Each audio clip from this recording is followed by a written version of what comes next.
ಅವಾಗ ನಿಮ್ಗೆ ಹೆಂಗೆ ಇದ್ ಮಾಡ್ಬೇಕನ್ನೋದು ಗೊತ್ತಾಗಲ್ಲ. ಆದ್ರೆ ಸೀಡಲ್ಲಿ ಅವ್ರು ಹೇಳೋ ಮಲ್ಟಿಪಲ್ ಇಶ್ಯೂಸ್ಗೂ ಬೇರೆ ಬೇರೆ ಕಡೆ ಎಲ್ಲ ಹಾಕ್ಬೋದು ನೀವು, ಬೇರೆ ಕಡೆ ಎಲ್ಲ ಹಾಕ್ಬೋದು ನೀವು. ಸರ್ ನೆಕ್ಸ್ಟ್ ಸ್ಲೈಡ್ ತಗೊಳ್ತೀರಾ? ಸೊ ನಿಮ್ಗೆ ಇನ್ನೊಂದು ಲಾಸ್ಟ್ ಬಂದ್ಬಿಟ್ಟು ಆಯುರ್ವೇದಿಕ್ ಆಕ್ಯುಪ್ರೆಷರ್ ಚಾರ್ಟ್ ಅಂತ ಇದೆ. ಇಷ್ಟು ಮೂರ ಮೇಲೆ ನೀವು ಸೀಡ್ ಮಾಡಾದ್ಮೇಲೆ ಸರ್ ಆಯುರ್ವೇದಿಕ್ ಆಕ್ಯುಪ್ರೆಷರ್ ಹೇಳಿ. ಈ ಚಾರ್ಟ್ ನೋಡ್ಕೊಳ್ಳಿ. ಫಸ್ಟ್ ಇನ್ಸೆಕ್ಟ್ ಅಲ್ಲಿ ಮಾಡ್ಬೋದು ಸೀಡ್ ನ. ನೆಕ್ಸ್ಟ್ ನೀವು ಮಿನಿ ಕರೆಸ್ಪಾಂಡೆನ್ಸ್ ಈ ಹೋಲ್ ಬಾಡಿ ಏನು ರಿಫ್ಲೆಕ್ಟ್ ಆಗುತ್ತೆ ಇದ್ರಲ್ಲಿ ಮಾಡ್ಬೋದು. ಅದೇ ತರ ಈ ಮೂರನೇದು ಬಂದ್ಬಿಟ್ಟು ಆಯುರ್ವೇದಿಕ್ ಆಕ್ಯುಪ್ರೆಷರ್. ಇದು ಬಂದ್ಬಿಟ್ಟು ಏನಂತ ಹೇಳಿದ್ರೆ ನಿಮ್ಮ ಹೋಲ್ ಬಾಡಿ ಜಾಯಿಂಟ್ಗಳ ಮೇಲೆ ಟ್ರೀಟ್ ಮಾಡೋದು, ಎಲ್ಲ ಜಾಯಿಂಟ್ಗಳ ಮೇಲೆ. ನಿಮ್ಮ ಎಲ್ಲ ಆರ್ಗ್ಯಾನ್ ಕೂಡ ಈ ಜಾಯಿಂಟ್ಸ್ ಅಲ್ಲಿ ಇದೆ. ಸೊ ಅದನ್ನ ಒಂದ್ಸಲ ನೀವು ರೀಡ್ ಮಾಡ್ಕೊಳ್ತೀರಾ ಅಂದ್ರೆ ದಟ್ಸ್ ಫೈನ್. ಇಲ್ಲಿ ಎಲ್ಲ ಒಂದು ಇನ್ ಆರ್ಗ್ಯಾನ್ಸ್ ಈ ಕಫಾ ತತ್ವದಲ್ಲಿ ಬರುತ್ತೆ. ಎಲ್ಲ ಆಂಗ್ ಆರ್ಗ್ಯಾನ್ಸ್ ಈ ಮೇಲ್ಭಾಗದ ಇದರಲ್ಲಿ ಏನು ವಾತ ಇದರಲ್ಲಿ ಬರುತ್ತೆ. ಮತ್ತೆ ನಿಮ್ಮ ಎಂಡೋಕ್ರೈನ್ ಗ್ಲ್ಯಾಂಡ್ಸ್, ಟಿಶ್ಯೂಸ್, ಮತ್ತೆ ಬಾಡಿ ಹೋಲ್ಸ್ ಏನಿದೆ ಮಿಡ್ ಜಾಯಿಂಟ್ ಅಲ್ಲಿ ಬಿಡುತ್ತೆ.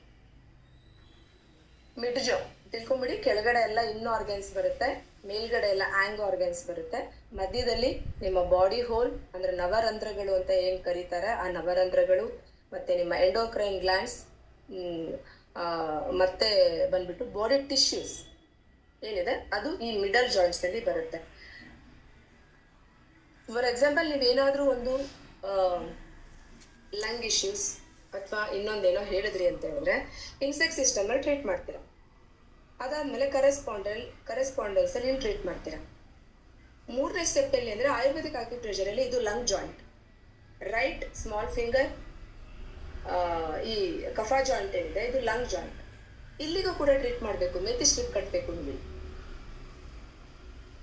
ಇದು ಇವಾಗ ಜಸ್ಟ್ ತಿಳ್ಕೊಳ್ಳಿ, ಕನ್ಫ್ಯೂಸ್ ಆಗ್ಬೇಡಿ. ನಾನು ನೆಕ್ಸ್ಟ್ ಇದ್ರ ಬಗ್ಗೆ 4 ಸ್ಟೆಪ್ಸ್ ಅಂತ ತಗೊಳ್ತೀನಿ.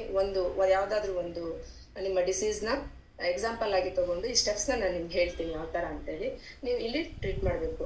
ತುಂಬಾ ಜನಕ್ಕೆ ಈ ಚಾರ್ಟ್ಗಳ ಪರಿಚಯ ಇರೋಲ್ಲ. ಈ ಚಾರ್ಟ್ ಪರಿಚಯ ಇಲ್ಲ ಅಂದ್ರೆ ನೀವು ಟ್ರೀಟ್ಮೆಂಟ್ ಕೊಡಕ್ ಬರಲ್ಲ.